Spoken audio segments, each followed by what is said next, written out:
Graça e paz da parte do Senhor Jesus, meus queridos e amados irmãos, os irmãos que se encontram aqui no santuário e os irmãos que estão em casa, nos seus lares e que também estarão participando desse estudo bíblico que hoje nós estaremos lecionando o estudo da nossa revista. Mas antes eu gostaria de dizer para todos, que nós estamos retomando as nossas atividades presenciais, graças a Deus, com todos os cuidados possíveis, com toda a recomendação. A gente ainda está enfrentando o coronavírus e nós não podemos descuidar de lavar bem as mãos, usar o álcool gel. Aqui na igreja tem dispensa de álcool gel, e também manter o distanciamento social, conforme a gente tem orientado, manter sempre o distanciamento para a gente poder manter o protocolo e assim precaver contra esse vírus que ainda está circulando. A igreja precisa fazer a sua parte para a gente continuar com os nossos cultos presenciais e repreender esse vírus em nome de Jesus. Então, eu quero convidar você para esse estudo. É a segunda lição da revista Palavra e Vida, que tem como autor o Dário Francisco de Oliveira, e hoje o segundo estudo, que é sobre adversidade traz maturidade. Nós vamos orar ao Senhor pedindo direção para esse momento. Pai, nós louvamos o Teu nome por estar na Tua casa, Senhor. Te rendemos toda a honra, toda a glória e toda a adoração. E nesse momento, Senhor, pedimos a Tua bênção para estudarmos a Tua palavra e que o Teu Espírito Santo nos ajude, nos oriente, em nome de Jesus. Amém. Mas antes de nós estudarmos a nossa lição, vou convidar aqui a nossa educadora religiosa, a irmã Rosileia, que estará nos dirigindo no cântico do Inário para o Culto Cristão, número 15, e assim os irmãos vão poder fazer a sua dedicação de dízimos e oferta. Você que está aqui no santuário tem a oportunidade de colocar o seu dízimo no gasofilaço. Você que está na sua residência, que preferir fazer a transferência bancária, o depósito bancário, está aí na tela do seu aparelho celular, o computador, aparecendo o número da conta da igreja. E eu quero já aproveitar para agradecer a todos os irmãos que têm sido dizimistas fiéis ao Senhor, especialmente aqueles que estão depositando. Tem alguns irmãos que preferem fazer assim. Eu creio em nome de Jesus que a bênção do Senhor está estendida sobre a sua vida, que permanece fiel ao Senhor. Vamos louvar o Senhor nessa manhã em nome de Jesus. Bom dia, irmãos, graça e paz. Número 25 do Inário. Tu és fiel, Senhor. Tu és fiel, Senhor, meu Pai celeste, pleno poder aos teus filhos darás. Nunca mudaste tu, nunca faltaste, tal como eras tu, sempre serás. Tu és fiel, Senhor. Tu és fiel, Senhor.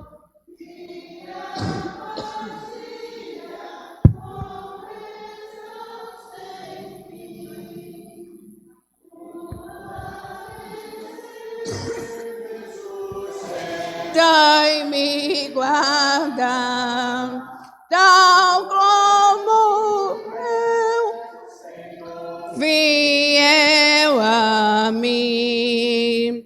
Flores e frutos, montanhas e mares, lua, estrelas no céu a brilhar.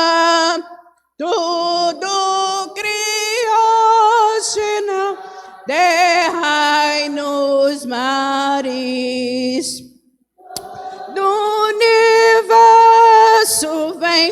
pois te louvar. Tu és fiel, Senhor, tu és fiel, Senhor, dia após dia, com bênção sem fim. Tua mercê me sustenta e me guarda.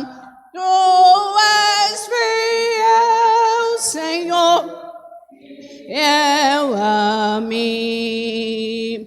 Pleno perdão, tu dás paz, segurança.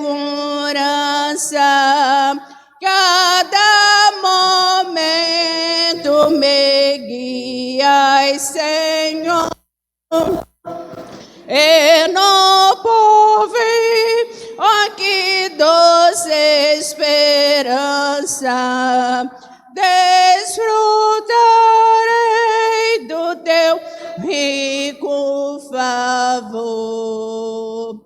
Tu és fiel, Senhor, tu és fiel, Senhor, dia após dia, com bênção sem fim. Tua mercê me sustenta e me guarda. Tu és fiel, Senhor, fiel a mim. Amém. Glória a Deus.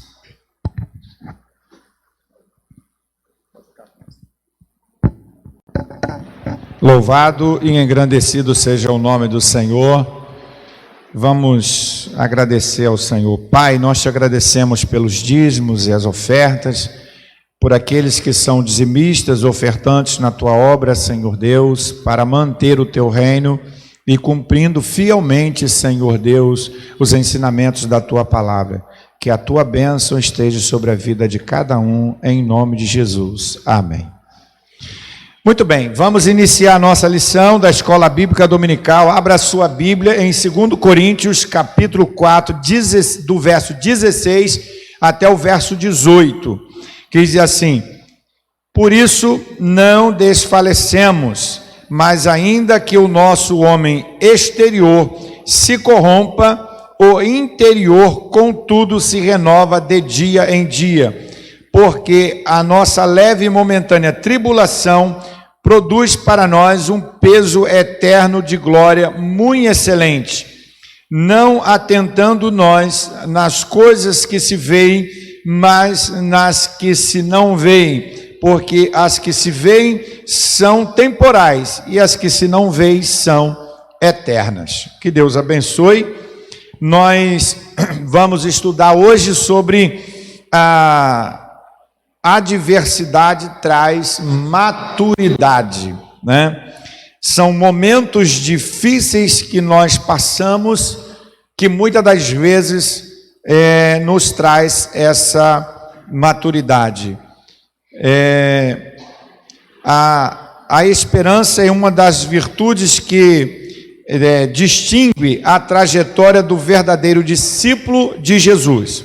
Mesmo passando pelas mais difíceis circunstâncias, a convicção inabalada do cuidado do Senhor em todo tempo nos renova as forças para não desanimarmos no meio da caminhada.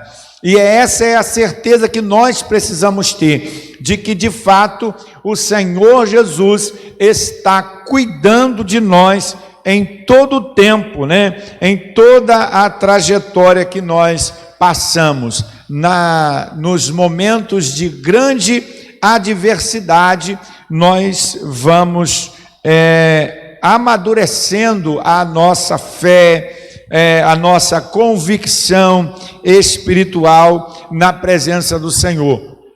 Nós precisamos entender que o nosso alvo, né, como cristãos, vai além desse mundo terreno, vai além. Só quando a gente entende que o nosso maior objetivo não está em conquistar coisas ou em ter uma vida de grande abundância nesse mundo, é que nós vamos entender e conseguir passar pelas adversidades. Nós precisamos, no momento em que estivermos passando pelas adversidades, nós precisamos olhar além da adversidade. Quem olha só para a adversidade não consegue enxergar a esperança. Não consegue enxergar a esperança.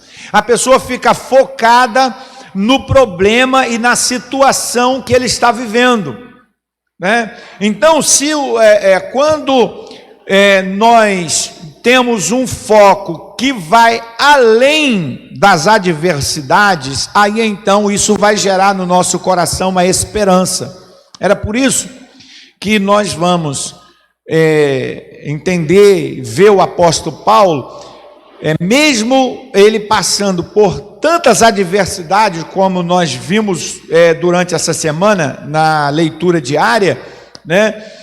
Paulo que passou, sofreu muitos açoites, sentiu fome, frio, foi perseguido de todas as maneiras, sofreu um naufrágio, várias circunstâncias, várias dificuldades ele vivenciou.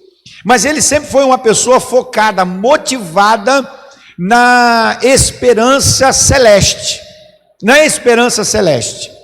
E eu vejo assim, nos dias de hoje, há uma grande maioria dos cristãos que estão focados somente na esperança terrena, nas conquistas terrenas. Nós temos que estar focado na esperança celeste, porque tudo que nós vemos hoje, ou tudo que podemos conquistar hoje, né, com muita facilidade, são coisas perecíveis, mas nós mantendo a nossa fé, mantendo a nossa esperança no Senhor, nós podemos enxergar o nosso futuro, porque o nosso futuro, ele não está aqui na terra, o nosso futuro está no céu. Então nós precisamos olhar nessa perspectiva. Quando passamos por adversidades, né, nós precisamos olhar nessa perspectiva. E quando nós olhamos nessa perspectiva,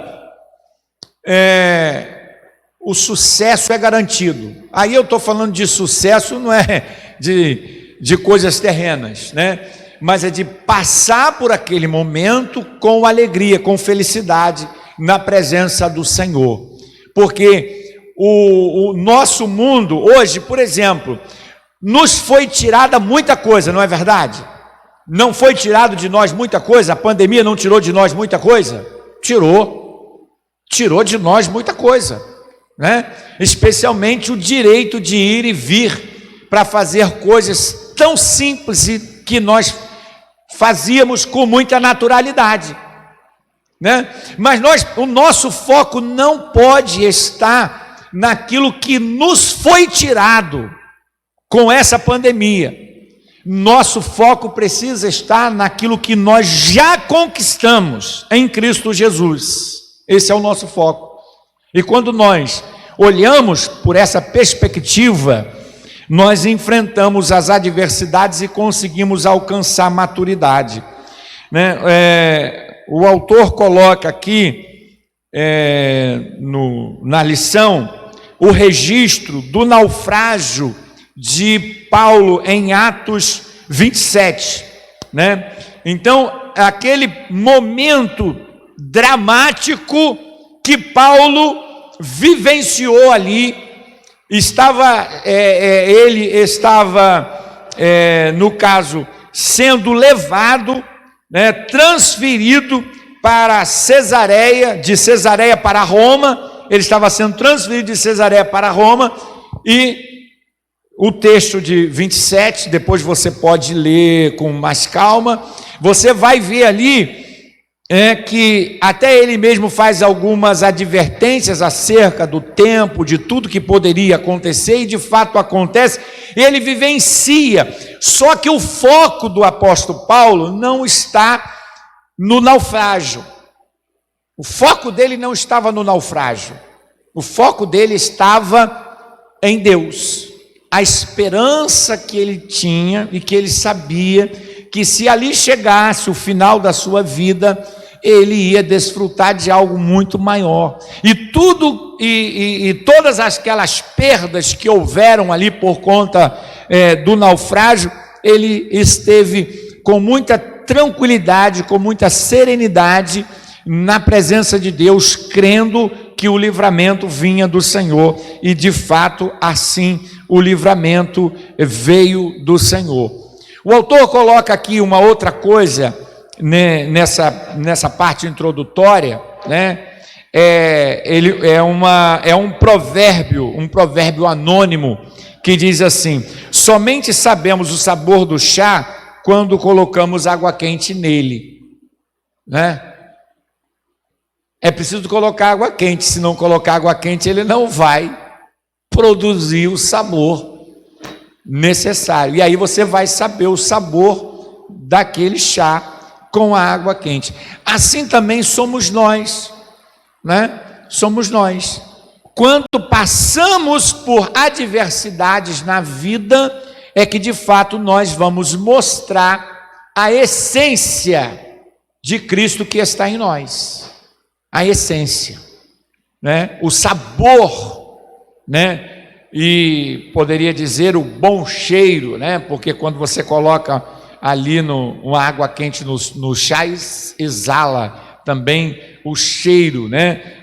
Não só o sabor, mas o cheiro. Então, essa essência, né? Que é um exemplo muito prático do nosso dia a dia. Você não consegue tomar caldo de cana sem passar com a cana pela moenda. Você não vai extrair o caldo da cana se ela não passar pela moenda. Ela tem que passar pela moenda para que o caldo possa ser extraído, né? E você saborear. Então, assim são as adversidades na nossa vida. Primeiro tópico diz o seguinte: a adversidade é inevitável. Aqui é uma situação meio difícil, porque algumas pessoas, elas imaginam que o fato de se tornarem cristãs, salvas em Jesus, de serem fiéis ao Senhor, né? Fiéis em tudo, até nos dízimos, nas ofertas, isso vai gerar imunidade, e não gera imunidade, e não gera. Mas isso tem sido uma pregação nos dias de hoje. Se você for isso, se você der isso, você der aquilo, você fizer aquilo outro, você nunca mais vai ter problema. A gente sabe que não é assim a vida do ser humano, sabe que não é assim. O sol nasce para todos, a Bíblia fala sobre isso, né? O que Deus está querendo dizer? Que o sol nasce para justos e injustos, nasce para os bons e para quem não é bom. E nós precisamos entender que, e é interessante que a Bíblia vai mostrar isso em muitos momentos com alguns dos seus personagens, que passaram por adversidades sendo fiéis ao Senhor,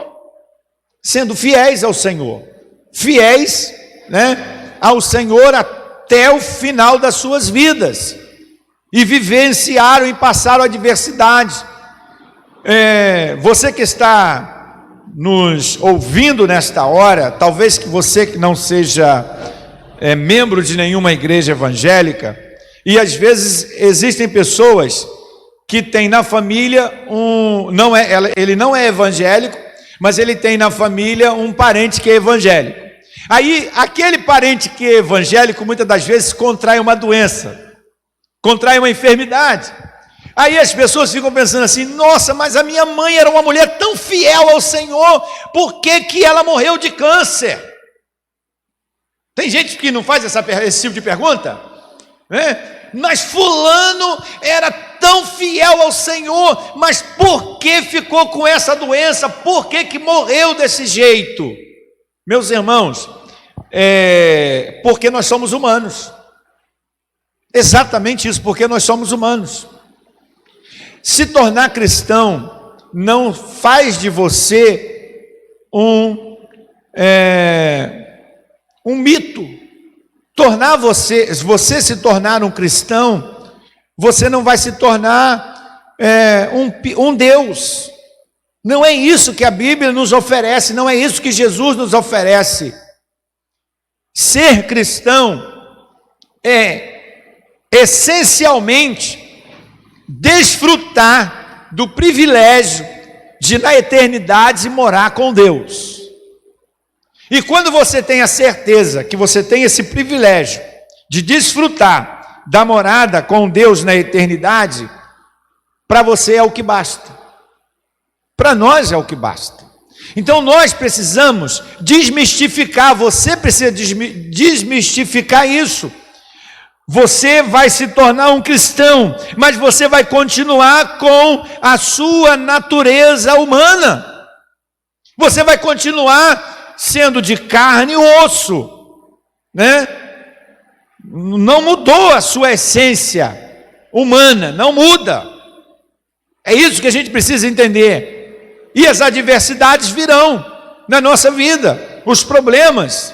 Nós precisamos encarar essas lutas e permanecer fiel ao Senhor, mesmo em meio às adversidades. Talvez você perdeu alguém na pandemia e fica perguntando, mas por que fulano era tão bom e morreu na pandemia? Sabe por que ele morreu? Morreu porque é humano. Morreu porque contraiu o vírus. Morreu porque Deus permitiu. Porque nada acontece sem a permissão de Deus.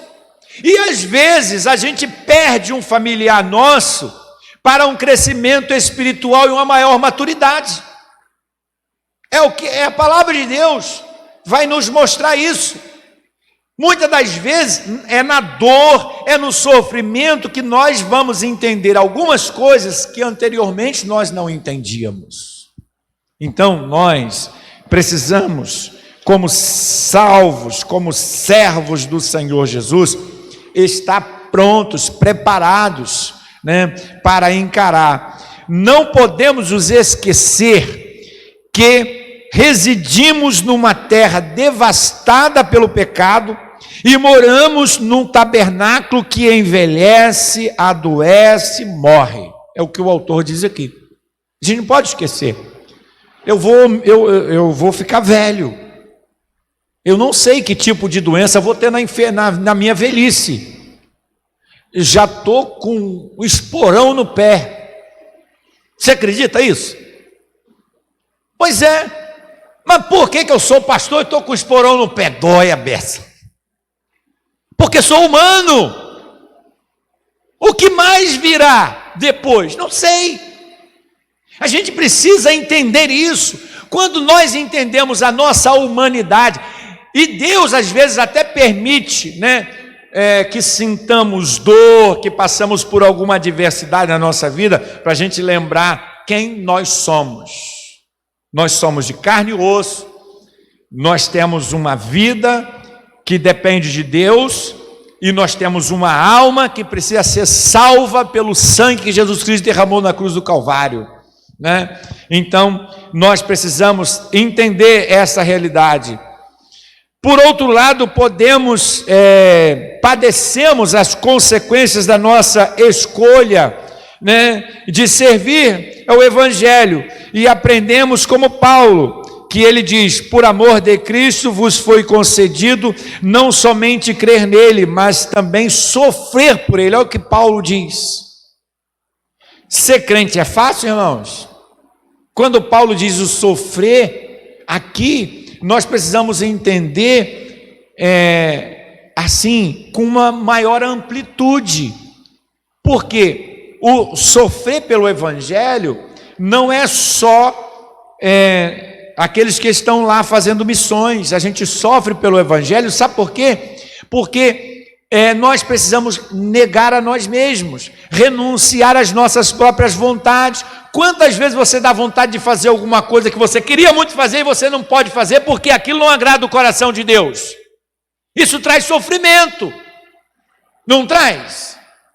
O pecado, irmãos, nós precisamos ser libertos do pecado, e às vezes essa libertação dói, porque você quer fazer, e Paulo falava sobre isso, né? Paulo já falou sobre isso, e ele até inclusive disse que tinha um espinho na carne, né? Se Paulo disse que tinha um espinho na carne, por que eu não posso ter um esporão no pé? Não é verdade? A gente precisa entender nossa humanidade, quem somos, não é? E a gente precisa parar de reclamar, porque às vezes ainda existem alguns cristãos que passam a reclamar, que acham que são melhores, que estão acima do bem e do mal. Nós não estamos acima do bem e do mal. No ministério de Jesus encontramos um episódio envolvendo os discípulos recebendo uma ordem expressa do mestre para atravessar o lago de Genezaré. Está lá em Mateus 14, de 22 a 33. E veja bem, eles receberam uma ordem para atravessar o mar. E o que acontece ali? Uma tempestade. Acontece ali uma tempestade, mas afinal de contas, não foi Jesus que mandou eles atravessar? Por que permitiu a tempestade? Nós precisamos amadurecer um pouco mais, ter esse entendimento. Então eles ali atravessaram. Jesus estava querendo ensiná-los. Jesus estava querendo mostrar o seu poder. Jesus permite que passamos por adversidades até para exercitar ainda mais a nossa fé e confiança nele. Então nós precisamos ter esse entendimento, né? Em nome de Jesus. Na verdade, ou já passamos, estamos, ou mais cedo ou mais tarde vamos passar por alguma adversidade, e precisamos passar dando glória a Deus. Irmã Rosileia, quer esse tópico? A irmã Rosileia vai dar sequência. O segundo tópico diz, né, número 2 aí, na segunda folhinha: a adversidade tem fontes diversas. Então, o comentarista quer nos lembrar que a adversidade não tem, né, um ponto, só uma causa. São várias as causas que vêm as adversidades sobre as nossas vidas. E nós precisamos estar atentos, né, para saber qual é o fundamento da adversidade que nós estamos passando, né, porque ela pode vir por todos os lados. E nós, como servos do Senhor, precisamos estar atentos para que possamos conseguir ultrapassar essas adversidades que vêm sobre as nossas vidas. Então, o comentarista diz aqui assim: é possível que alguém questione, mas de onde vem a adversidade? Você já fez essa pergunta? Meu Deus, por que eu estou passando por isso? Da onde está vindo isso? Por quê? A gente pergunta: por que, Senhor, estou passando por essa adversidade? E nós precisamos entender que nós não podemos perguntar por quê, e sim para quê. Né? Para que eu estou passando por isso? Porque muitas vezes as adversidades vêm para o nosso crescimento espiritual, né? Para que você possa orar mais, né? Ler mais a Bíblia, jejuar, estar mais próximos de Deus. Porque não acontece assim, às vezes você está tudo bem, né? Salário em dia, né? Carro na porta, roupas novas, e de repente acontece algo na sua vida que você fica, né? Cai até em depressão. Aí você começa a se perguntar por quê. E nós não podemos perguntarmos sim para que essa adversidade está vindo sobre a minha vida. Algo, né, de positivo você tem que aprender com as adversidades que está passando. O 2.1 diz: as adversidades podem surgir a partir de nós mesmos. Você já pensou nisso? É a partir de mim mesmo que eu posso estar passando por algum problema na minha vida. Eu tenho que procurar saber por quê. Foi o que aconteceu com Jonas. Jonas estava passando, né, por toda aquela turbulência, por quê? Deus deu uma ordem para ele, né, que ele teria que ir pregar ao povo de Nínive, pregar o evangelho, fazer a obra do Senhor lá em Nínive. E ele foi para onde? Foi para outra cidade. Foi para Tarsis. Ele tomou a decisão por conta própria. E às vezes isso acontece conosco. Deus está falando, faz isso, a gente faz outra coisa. Vai por essa estrada, nós vamos por outra. Aí acontece um acidente ou é roubado. Quem é que provocou aquilo? Foi a pessoa. Então nós, seres humanos, precisamos, né, que somos cristãos, temos que entender essas coisas, que às vezes a adversidade que eu estou passando, né, o culpado sou eu. Por quê? Falta de desobediência. Né? Jonas passou por tudo aquilo porque desobedeceu à vontade de Deus. Sempre que fazemos escolhas equivocadas, escolhas erradas, temos que tomar muito cuidado com as decisões que nós tomamos na nossa vida, seja ela qual for.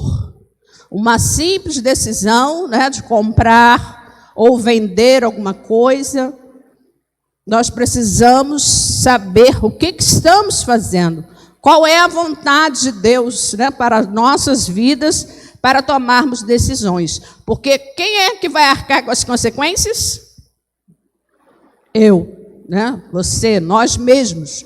Nós é que vamos, né, acatar com as consequências das decisões que tomamos.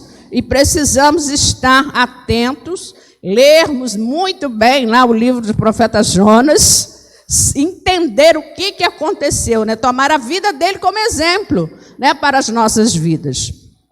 Porque as decisões podem, né, nos levar as adversidades da vida. As experiências de Jonas nos ensinam sobre o perigo de tomarmos decisões contrárias da vontade de Deus.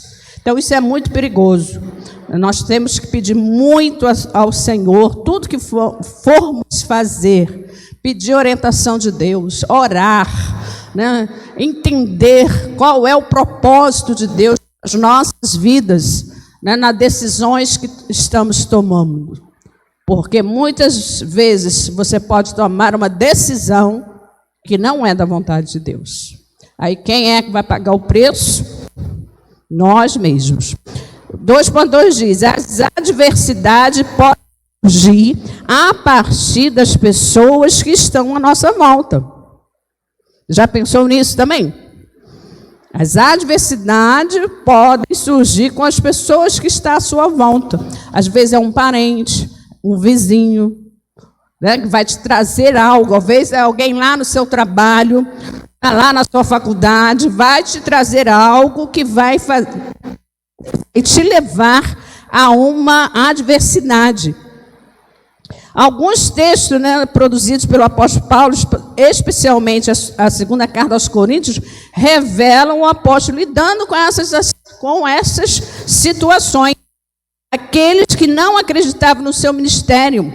Muitas pessoas estavam lá, né, do apóstolo Paulo, fazendo coisas contrárias a ele, né, não acreditando que ele era o apóstolo do Senhor, chamado por Deus para fazer a obra. Traziam muitas consequências ruins para a vida do apóstolo Paulo. Mas ele permaneceu firme, né, sabendo que Deus era com ele. Então, muitas vezes aparecem aqueles falsos irmãos, né, pessoas que nos ferem de mais diversos motivos. Existe, né, essas pessoas. Existe, sim ou não, irmãos? Com certeza, né? Porque o nosso inimigo anda ao nosso redor, usando as pessoas para nos atingir. E precisamos colocar a vida dessas pessoas nas mãos do Senhor. Não ficar irados, não ficar revoltados com a pessoa. Queremos tomar a decisão própria, mas temos que entregar a vida dessa pessoa que está sendo usada por Satanás para nos trazer adversidades. E muitas vezes também pode ser dentro do nosso lar. Às vezes é um filho que está te trazendo adversidade sobre a sua vida. Às vezes é o esposo ou a esposa. Precisamos colocar diante de Deus em oração para que possamos vencer a adversidade que está nos causando por pessoas que estão ao nosso lado. As adversidades podem surgir por uma ação de Satanás. Tem pessoas que subestimam a ação do Satanás, não dá muita importância. E já tem outras que superestimam, dão muito ênfase. Então aqui há dois extremos a serem evitados.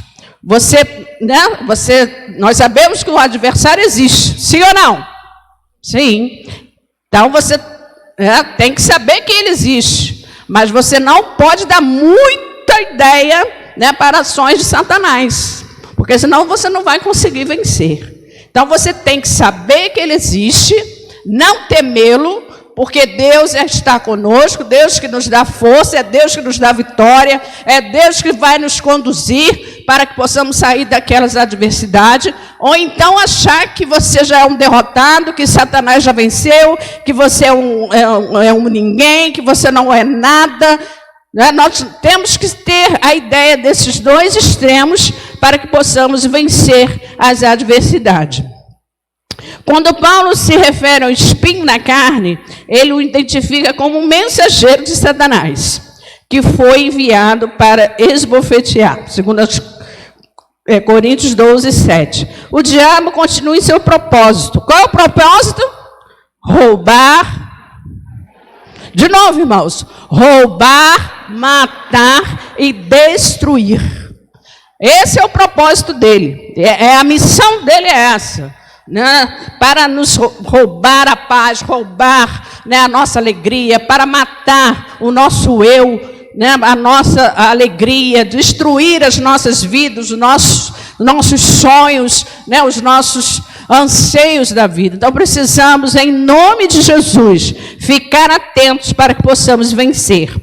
A adversidade pode surgir por uma ação divina. Preste atenção, irmãos, as adversidades podem surgir por uma ação divina. Deus pode sim permitir as adversidades na nossa vida. Ele tem todo o poder. Por quê? Para nos ensinar. Ele pode permitir. Às vezes estamos passando por uma luta, por uma dificuldade, mas é para o nosso bem. É para o nosso crescimento espiritual, crescimento na leitura da palavra, na oração. Por isso temos que saber de onde está vindo essa adversidade, para que seus propósitos eternos sejam cumpridos em determinadas situações. Deus intervém na história, criando circunstâncias específicas para a realização dos seus planos. Foi assim que ele enviou a tempestade para Jonas. Ele estava querendo ensinar a Jonas. Jonas estava desobedecendo. Então, o que Deus fez? Permitiu aquela tempestade para que as pessoas interrogassem a ele. E as próprias pessoas perguntaram a Jonas: o que você fez? Você serve a Deus, não serve? O que você fez? Quer dizer, as pessoas já estavam sabendo. Alguma coisa de errado ele fez com Deus. Porque nós estamos aqui nessa tempestade. Então, foi a permissão de Deus, foi uma adversidade por ação divina. Foi assim que ele enviou a tempestade a Jonas, enviou um terremoto para a conversão do carcereiro. Lembra da história do carcereiro? Lá em Atos 16, 27 e 31. Provocou a cegueira da conversão do apóstolo Paulo. Eram homens de Deus e passaram por adversidade. Mas quem foi que permitiu? Deus.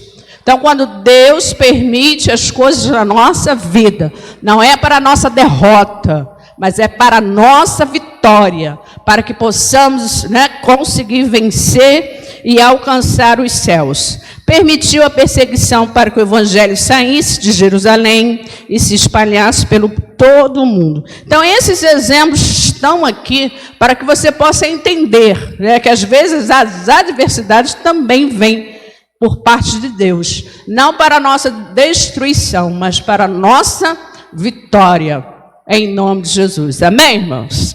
A adversidade é pedagógica. O pastor está fazendo pedagogia, ele vai saber muito bem explicar essa parte aí. A questão é isso, é aquilo que nós aprendemos no momento da adversidade. Por isso que o autor está colocando esse subtópico aqui, é aquilo que nós podemos aprender. Eu entendo particularmente que a escola de Deus, ela é completamente diferente da escola do ser humano, da nossa escola, o jeito de Deus ensinar a cada um de nós é diferente. Na pedagogia desenvolve várias técnicas, várias formas, tem vários teóricos, vários jeitos de ensinar. E geralmente você vai usar uma técnica em uma turma de 20, 30 alunos, é a mesma técnica para ensinar aquele grupo todo. E você se esforça para que todos possam aprender de igual modo aquilo que você está ensinando. A maneira de Deus ensinar é diferente, porque é pessoal. Ele não trata no ensinamento dele de uma forma coletiva. É claro que ele também ensina no coletivo, mas ele ensina individualmente a cada um de nós. Podemos passar pela mesma experiência, vivenciar o mesmo drama, mas o ensinamento que vamos tirar daquele drama, daquele ensinamento, será diferente. Por exemplo, você pode estar no mesmo ônibus que vai sofrer um assalto, passar pelo mesmo drama que todos vão passar naquele momento, mas cada um individualmente vai tirar uma lição daquela situação que ele está vivenciando ali naquele momento, uma coisa que a gente nós temos que levar em consideração é que o coronavírus ele atingiu a todas as pessoas, independente de serem pobres, ricos, independente de qualquer circunstância, se a pessoa mora no Brasil ou mora nos Estados Unidos,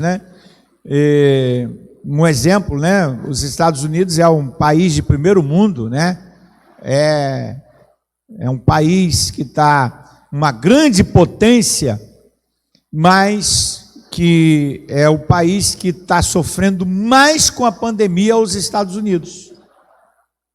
Não é verdade?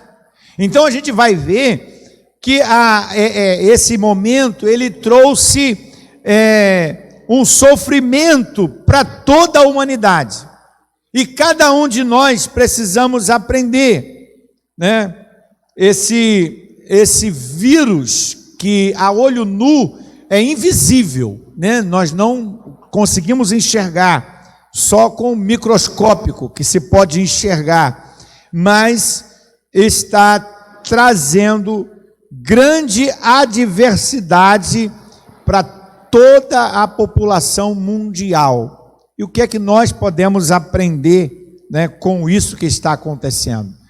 A humanidade precisa aprender que, na verdade, ela precisa chegar mais a Deus. E uma coisa que eu tenho destacado, até em algumas conversas com algumas pessoas, é que uma classe da sociedade que era uma classe muito fechada para Deus, uma classe muito fechada para Deus, né? Quase não se falava de Deus e que sempre a gente sabe que tem muitas pessoas dessa classe que se julgavam superiores, né? Que são aqueles que atuam na medicina. Colocou todo mundo de joelho. O coronavírus colocou todo mundo de joelho na realidade, né? E hoje a gente vai ver muitos médicos orando, acreditando que ele é um ser limitado, que ele é uma pessoa limitada e que ele tem um limite como ser humano e que ele não passa desse limite. Então, nós precisamos ter esse entendimento que nós somos limitados e que Deus é um ser ilimitado. Na adversidade, aprendemos que o mal é uma realidade. Existem 3 coisas que jamais mudarão, segundo o autor aqui. O mundo nunca deixará de ser mundo. A carne nunca deixará de ser carne. E o diabo nunca deixará de ser diabo. E essa é uma realidade. A gente vai entender isso aqui, né? Então, precisamos entender que nós estamos vivendo no mundo. Hoje, de manhã cedo, eu levantei às 5 horas e fui estudar a lição da Escola Bíblica Dominical, e depois que eu terminei a lição da Escola Bíblica Dominical, eu, assim, acabei fazendo uma pesquisa e cheguei numa entrevista do saudoso Dr. Enéas, né? Aquele político que dizia: meu nome é Enéas. E um homem inteligentíssimo, falando para uma plateia de médicos, e ali diante daquela plateia de médicos, ele tecnicamente explicando o porquê que ele acreditava na existência de Deus. Coisa tremenda. Depois eu vou até recomendar esse vídeo para vocês. Eu não consegui gravar para dizer para vocês o título, mas o doutor Enéas, uma sumidade, todos entendem isso, sempre foi uma sumidade, né, dentro da sua área, medicina. Então, explicando tecnicamente por que ele acreditava em Deus. Então, meus irmãos, ele não explicou Deus não se explica, mas ele explicou o porquê que ele acreditava. E hoje tem muitos que estão reconhecendo, porque estão chegando à conclusão de que são limitados. Eu digo particularmente, se eu não tivesse aceitado Jesus Cristo como Salvador da minha vida, aos meus 19 anos de idade, agora eu não teria nenhuma dúvida de que eu preciso de Deus para salvar a minha alma. Que o homem é realmente um ser limitado. Deus pegou o mundo e espremeu na sua unha, simbolicamente, né? Com esse aperto que todos ganharam por conta do coronavírus. Essa permissão de Deus. Veja bem, Deus não cria o mal, mas Ele permite que o mal aconteça. Você sabia disso? Ele não cria o mal. O diabo, o mundo jaz no maligno. A Bíblia fala sobre isso. O diabo só atua se Deus permitir. Nem a chave da casa dele ele tem. A chave do inferno ele não tem. Jesus foi lá e tomou. Então, o diabo, e a gente vai aprender em Apocalipse, né? Nós estamos estudando Apocalipse quarta-feira. Então, nós vamos aprender isso. Que a ação maligna acontece com a permissão de Deus. E a vacina só vai acontecer com a permissão de Deus também. Existe, se não me falha a memória, mais de 100 e tantos pesquisadores, ou de 100 e tantas vacinas sendo produzidas ou pesquisadas no mundo inteiro. Tem 2 ou 3 que estão em fase já de teste, mas só Deus pode permitir a cura. Na adversidade, nós aprendemos a confiar em Deus. É o que todo mundo tem feito, é orado, é confiado em Deus, né? Nós temos que confiar em Deus e fazer a nossa parte. A nossa parte é o quê? Manter a boa higienização das mãos com água e sabão. Quando não puder água e sabão, álcool gel. Usar a nossa máscara ao sair de casa para qualquer lugar. Evitar, né, os abraços, os cumprimentos, né? Algumas pessoas vêm com a mão assim para apertar a minha, aí eu faço assim.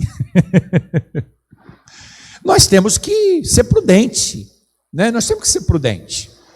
Não basta dizer, Deus me livra, Deus me livra, Deus me livra. Nós temos que fazer a nossa parte, para que Deus possa agir a nosso favor, né? Nós precisamos, né, aprender o que diz lá no Salmo 119, versículo 71, que diz assim: foi bom para mim ter sido afligido, para que aprendesse os teus decretos. O salmista dizendo, foi bom para mim ser afligido, né? A pedagogia de Deus na minha vida, porque Deus às vezes permite para que nós possamos ser afligidos. Existem coisas que não têm explicação, cada um vai aprender naquele momento que está passando por aquilo ali. O exemplo, tem pessoas de 90, 100 anos de idade, contraíram o coronavírus e foi curado. Tem jovens de 30 e poucos anos de idade que contraiu o coronavírus e morreu. Então, nós precisamos aprender, porque tecnicamente os jovens sempre pensam o seguinte: os velhos vão morrer primeiro. Não é assim que os jovens pensam? Né? Você está idoso, você então vai morrer primeiro. Às vezes não morre primeiro. Às vezes é um camarada que está lá fazendo academia todo dia, que está todo dia malhando, todo dia fortão, todo dia se sentindo o cara. Aí está lá o velhinho de bengala, usando o andadorzinho, sai com aquela plaquinha do hospital, venci o coronavírus. Aí o fortão, o bonzão, sai no caixão, ninguém pode nem tocar, ninguém pode nem velar. Pedagogia de Deus. Deus ensina do jeito que Ele quer. Nós somos do Senhor. Irmãos, eu vou dizer o seguinte: toda a humanidade pertence a Deus. Não existe um único homem na face da terra que não pertence a Deus. Todos pertencemos ao Senhor. Preste atenção no que eu vou dizer, é pedagogia. Todos pertencemos ao Senhor, porque Ele criou a todos. Agora, nem todos serão salvos. Por quê? Porque a salvação, além da morte de Cristo na cruz do Calvário, depende do homem crer nele como Salvador da sua vida. Então, toda a humanidade está debaixo da potente mão de Deus. Ninguém senta, ninguém deita, ninguém se levanta, ninguém fala, ninguém fica calado, se Deus não quiser. Isso nós precisamos aprender. E é só quando a humanidade reconhecer a soberania do Todo-Poderoso é que nós vamos poder então viver melhor na face dessa terra. Eu ando debaixo da dependência do Senhor e glorifico o nome de Deus por isso. Deus zela por cumprir as suas promessas na vida de seus filhos. Aí é diferente. Uma coisa é pertencer a Deus, outra coisa é ser filho de Deus. Vou explicar isso para você. O fazendeiro, ele tem sua família. Aí ele diz assim: essa é minha esposa. Ele diz assim: esse é meu filho. Aí ele chega lá no galinheiro e diz assim: essas são minhas galinhas. Ele chega lá no chiqueiro de porcos e diz assim: esses são os meus porcos. Ele chega lá onde a vaca dorme e diz assim: essas são minhas vacas. Mas eu te pergunto, quem é filho? As vacas são filhos do fazendeiro? Os porcos são filhos do fazendeiro? Pertence, mas não são filhos. A propriedade toda é dele. Mas só quem é filho é quem é filho. Quem nasceu, quem foi gerado. Quem foi gerado pelas entranhas dele. E a Bíblia diz que nós, quando aceitamos a Cristo, somos gerados em Cristo Jesus. Por isso que a palavra de Deus diz: necessário vos é nascer de novo. O homem no pecado é um porco, é ou não é? O homem no pecado é um porco ou não é? O homem no pecado é um porco. Já viram lá a Cracolândia em São Paulo? Viu como é que aquele povo vive? Eles vivem como gente? Vive como gente? Vive como bicho. Vive como bicho. Vive como porco. Essa é a realidade. O homem só se torna filho de Deus quando ele aceita Jesus como Salvador da sua vida, senão ele vai continuar na lama. Por isso que a Bíblia diz que ele nos resgatou das trevas e nos trouxe para a sua maravilhosa luz. E Pedro ainda vai dizer que o homem, se ele aceita Jesus, ele é transformado de tal maneira que ele não vai voltar para a lama, como um porco volta, depois que toma um banho, volta para o lamaçal, para revolver a lama. Pedro vai falar sobre isso também. Então nós precisamos ter esse entendimento. A humanidade precisa entender isso. E Deus está dando tempo para a humanidade. Sabe por que Deus está dando tempo para a humanidade entender? Porque Jesus Cristo está à porta. Jesus Cristo está às portas para voltar. E Deus está dando tempo para que o homem, quando for julgado e condenado, possa dizer que não teve oportunidade, que não teve tempo, que não sabia, que não viu os sinais. Os sinais estão aí acontecendo, né? Os sinais estão acontecendo. Vamos para o finalmente. A adversidade nos faz crescer. Eu quero que você abra a sua Bíblia agora em Romanos 8, está aqui na nossa lição, 8:18. Nós estaremos lendo esse versículo. A adversidade nos faz crescer. O apóstolo Paulo diz assim: porque para mim tenho por certo que as aflições deste tempo presente não são para comparar com as glórias que há de ser revelada. Amém? Glória a Deus. As aflições do tempo presente, as agruras, as dificuldades, as lutas desse tempo presente não se comparam com a glória que há de vir, né? Eu vou citar 2 exemplos hoje aqui, só para a gente fechar isso com chave de ouro. Citar o exemplo da irmã Zenildinha, a Zenildinha do nosso coração de toda a igreja, né? A diversidade, né, Zenildo? Enfrentou aquela luta toda, né? Aquele sofrimento, né? De saber que tem um câncer, né? De saber que vai passar por uma cirurgia, das dúvidas, as incertezas. Quantas incertezas, quantas dúvidas, muitas passaram na sua cabeça, né? Hoje está aí, Zenildinha, sem uma mama, mas a Bíblia diz assim: é melhor entrar no céu sem uma mama do que ficar com as duas fora do céu. Não é o que a Bíblia diz isso? Não é? O mais importante é a salvação, o mais importante é o que está por vir, é a glória, né? Ontem encontrei com o Zenildinha lá no 32, estava vindo para cá com o meu genro, encontrei a Zenilda, olhei para Zenilda, aquela cabeça branca é a Zenilda, parei o carro e dei uma carona, né? Com essa mesma alegria, a mesma alegria, passou pela luta, pelo sofrimento, a mesma alegria, luta, e estava vindo trabalhar, eu gosto de trabalhar, eu preciso trabalhar, eu tenho que ocupar minha mente, eu quero isso, eu quero trabalhar, amém? Glória a Deus, né? Luta, não é fácil, né?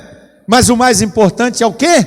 Estar bem com Deus, né? Então, o sofrimento dessa vida, né? O sofrimento dessa vida, dos momentos que nós passamos, nós não podemos, como diz o autor, pensar no aqui e agora, né? O autor da lição, ele fala sobre isso. O grande problema do ser humano é pensar no aqui e no agora, né? É pensar só no agora, na felicidade, no momento, nos prazeres desse tempo presente, olhar somente para esses momentos que estão vivenciando e ficar nervoso, tribulado, né? Mas o Senhor dá a vitória a cada um de nós. Com todo respeito, Deus podia ter te levado, né? Mas o mais importante é que você já estava salva por Cristo Jesus. Porque, como disse o apóstolo Paulo, o viver para mim é lucro. O viver para mim é Cristo. O morrer é o quê? É lucro, é ganho. Então a vida que nós vivemos agora, nós temos que viver com intensidade na presença do Senhor. Saber que as adversidades nos dá crescimento espiritual, nos aproxima mais de Deus. Aí a Zenilda podia ter dito assim: mas eu estou servindo ao Senhor, eu trabalho na igreja, eu faço as coisas na obra do Senhor, por que eu estou sofrendo, por que eu estou passando por isso? Não foi assim que a Zenilda enfrentou o câncer. Foi glorificando ao Senhor, foi tendo a certeza de que, quer seja viver ou morrer, é Cristo na nossa vida. É dessa forma que nós precisamos enfrentar as adversidades. Elas são muitas, passamos por muitas lutas, mas manter a nossa fé, manter o foco no nosso Senhor e Salvador Jesus Cristo. Agora eu vou falar do irmão Zé Constâncio. Zé Constâncio está numa luta tremenda, né, Zé? Para construir uma casa. Mas é assim, não é? Não é luta? Não é um momento de trabalhar, é lutar, é fazer, não é isso? Naquela luta, eu sei como é uma luta muito grande. Está preparando a sua casa terrena, mas a casa celestial já está preparada, amém? Está preparando a casa terrena, mas a casa celeste já está preparada, Jesus Cristo já preparou, porque Ele disse assim: eu vou preparar-vos lugar, e se eu for, virei outra vez e vos levarei para mim mesmo, para que onde eu estiver, estejais vós também. Se não fosse assim, do jeito que ele falou, ele dizer: eu vou fazer. Se não fosse desse jeito, eu faria. Mas ele já preparou, ele já fez. Então a luta, a luta dos dias de hoje, dos dias atuais, não podem ser comparados com a glória que há de vir. Porque Deus trata com cada um de uma forma diferente, e Ele nos ensina nas adversidades, nas lutas, né, que nós enfrentamos, e nós precisamos aprender, né? Paulo diz: a tribulação produz um eterno peso de glória muito excelente, está lá em 2 Coríntios 4, 17b, né? Então nós precisamos ter essa convicção de que mesmo em meio à pandemia, à adversidade, a gente tem visto muitas pessoas desempregadas, muitas pessoas. Tem sido realmente algo muito triste ver alguém desempregado, ver alguém passando por um momento de luta, né? Mas Deus cuida de cada um de nós. Nós precisamos crer no cuidado de Deus e saber que o Senhor é a nossa esperança, é o nosso socorro bem presente na hora da angústia, e saber que Deus estará no controle de todas as coisas. As nossas vidas estão no controle de Deus, e nós precisamos aprender nas adversidades. Na história da igreja sempre houve adversidade, desde o livro de Atos até a história recente da Igreja de Cristo, esteve sempre envolvida em muitas adversidades, em muitos desafios. A igreja, irmãos, ela tem passado por muitas adversidades, mas a igreja do Senhor Jesus, ela permanece para sempre. A igreja do Senhor Jesus. Se tem uma instituição que não fale, pode fechar a porta do templo, mas a porta da igreja não fecha. Porque a porta que Deus abre, ninguém fecha. E Jesus é essa porta, né? Ele é a porta, e ele disse: eu sou a porta. Quem entrar por mim, entrará e achará pastagem. Ele é a porta. Então, a igreja, ela é uma instituição que não fale, ela permanece. Muitos empresários faliram, fecharam, tiveram que mandar os funcionários embora. Mas a igreja do Senhor Jesus, ela permanece para sempre. Ela não fecha. A porta do templo fechou, mas a igreja não fechou, porque a igreja somos nós. Agora, abri um parênteses aqui. Tem muitos que diziam ser igreja e não são. Esses não vão voltar. Deus falou isso ao meu coração lá no início da pandemia. E Deus vai confortando o coração do pastor antes daquilo que possa acontecer no futuro. Deus já tinha falado comigo. Pastora Magda me perguntou ali no pátio da igreja, a gente estava ainda naquele movimento de doar cestas básicas no mês de março. Ela perguntou: pastor, nessa pandemia a igreja vai fechar, o que o senhor acha? Vai vir um avivamento depois que passar a pandemia? Eu acredito que o avivamento está dentro de cada um de nós. Se avivamento significa aglomeração de pessoas, eu não acredito nesse avivamento. Porque eu particularmente penso, e a gente sabe, por exemplo, irmão, você quer ver uma coisa muito fácil, uma estatística muito fácil, você quer ver? Nossa igreja tem aproximadamente 300 membros.